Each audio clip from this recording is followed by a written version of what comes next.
They may be cute and cuddly, but don't turn your back on them because they're still monsters.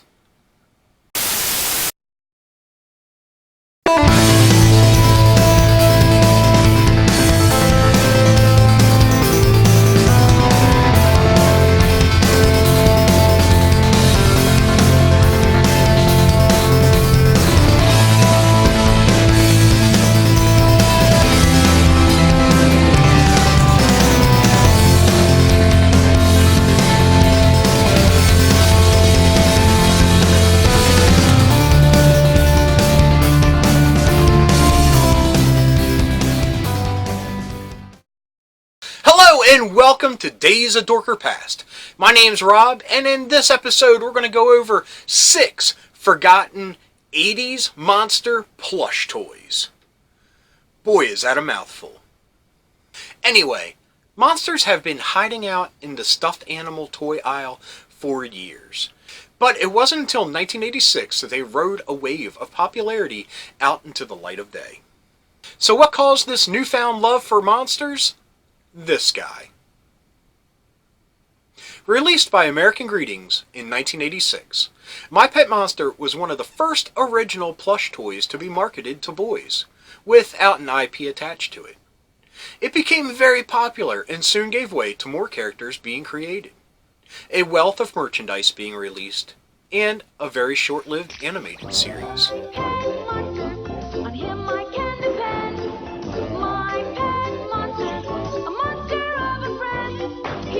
And let's not forget the straight-to-home video live-action feature.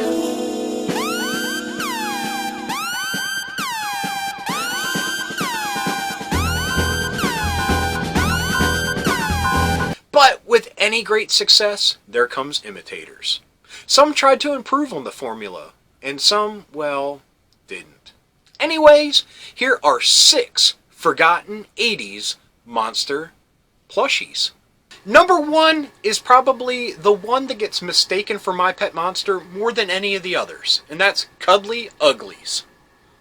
Released by Terra Toys in 1986, Cuddly Uglies have a lot in common with My Pet Monster. They were brightly colored, they had very expressive faces, and there's awesome protruding fangs. To top it all off, they came equipped with chains. One of the features that My Pet Monster had. These didn't come with the handcuffs though, these were just brightly colored plastic chains that came with them. More than My Pet Monster, the Cuddly Uglies were more marketed towards girls. They had heart motif and different characteristics that My Pet Monster didn't have, like baby monsters. They also released them in different sizes. They had different clip-ons and ones that came with furry, Velcro-strapped watch bands that you could carry your little monster with you wherever you went. These really hit the mark for trying to be My Pet Monster without suffering any lawsuits. Number 2 on the list I added just for a personal reason. That is a stuffed Bigfoot released by Animal Fair in 1977.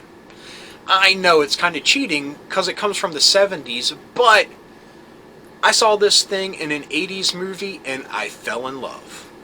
Animal Fair specialized in animal plush toys, but they knocked it out of the park with their Bigfoot.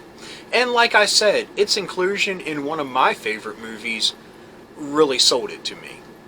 Who can forget the classic Christmas scene from Better Off Dead, when Ricky and his mom are giving Monique her Christmas gifts, or gift. In the background you see Ricky, a grown teenage boy, holding on to the Bigfoot. For years, just that scene intrigued me. I wanted one of these, and I never have been able to track one down, but due to the power of the internet, I was able to figure out what it was. And yes, I still want one. Number 3 on the list are Razcools. Made by Matchbox in 1986. See, 1986 will be a popular year. The Razcools were little round monsters with different colors and motifs that had an added feature that My Pet Monster didn't have. That was the ability to razz people. Give them the raspberry, because the Razcools were just a cleverly hidden whoopee cushion. You squeezed your Razcool and it would... It gets points for having something unique, but the monster designs were really lacking compared to My Pet Monster and actually the Cuddly Uglies. Number 4 on the list are Zugglies, made by Marjan in, and yes, you guessed it, 1986. On the secondary market, Zugglies get misidentified as My Pet Monster, again, because of the bright, vibrant colors. Other than that, there are no similarities. The Zugglies came in 2 different sizes, a small one and a big one, and they featured monsters as a zombie, a troll, an ogre, but let the commercial do the talking. Oh! It's ugly! No, Mom, it's Zuggly. Zuggly isn't ugly, he's hugly. Oh, how ugly! Zuggly isn't ugly, he's hugly. I'm a swingable, squeezable, lovable, ugly. With a touch and hold hands. Small Zuggly for small hugs, big Zuggly for big hugs. I'm so ugly. Zugglies, yeah. each sold separately from Marjan. How'd you like that commercial? In my opinion, they're not as innovative or creative as some of the others on this list, and they are a desperate cash grab. And like some of the others, they were released in 1986 when everyone was scrambling to get a stuffed monster on the market before holiday season. Before we get to number 5, I have an honorable mention, and surprisingly, for an honorable mention, I have a lot of info on this toy because it has a rich history. And that is the Werebears. These didn't make it to the list because they were only released in the UK. They came out in 1983. They were created by George Nicholas, who was a cartoonist, an illustrator, a muralist, an author, and a philanthropist, a rich person. He created the Werebears so that boys could have a teddy bear without being bullied. Pretty good idea. They were created to look like a normal teddy bear with a kind of flip-out feature in their heads that would release their monstrous werebear side. 4 bears were originally released in 1983, and they came with a cassette tape, which was really cool. On one side, you would have the story of the werebears and where they came from, and on the other side, you had a story about the individual character that you had. Now, let me grab my notes so I can read this properly, because it's pretty darn cool. The Werebear adventure begins near the fictional village of Munchin Luncheon, a tiny place in a remote corner of Bavaria, where time seems to have stood still. The bears were created by kindly old toy maker Baron Egon Baconburger, who lives in Castle Casserole. But the Baron fell victim to an ancient curse on his family that changed him into a werewolf. And somehow he passed on the curse to the 4 teddy bears. Hence, they became werebears. Now the bears have got themselves hopelessly lost in the forest, and the Baron desperately needs to find them before his secret is discovered. The Baron and the bears may look scary, but they are still innocent and good-hearted inside. However, there are darker forces to be reckoned with.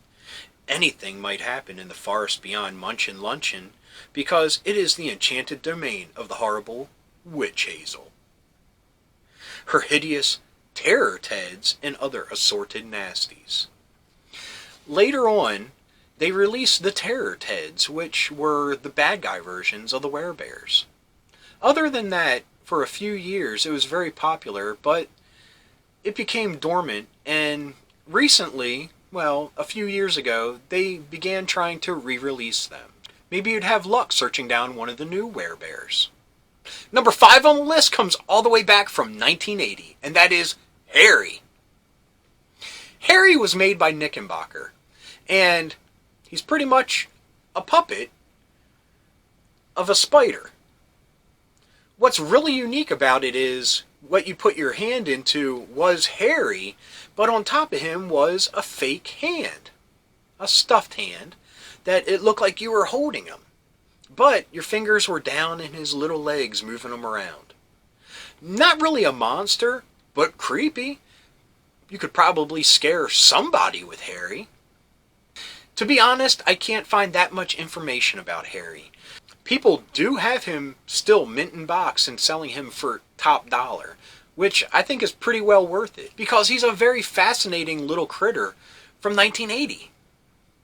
Now, number 6 on the list is one of the rarest stuffed monster toys ever created, and that's Giggly Eyes.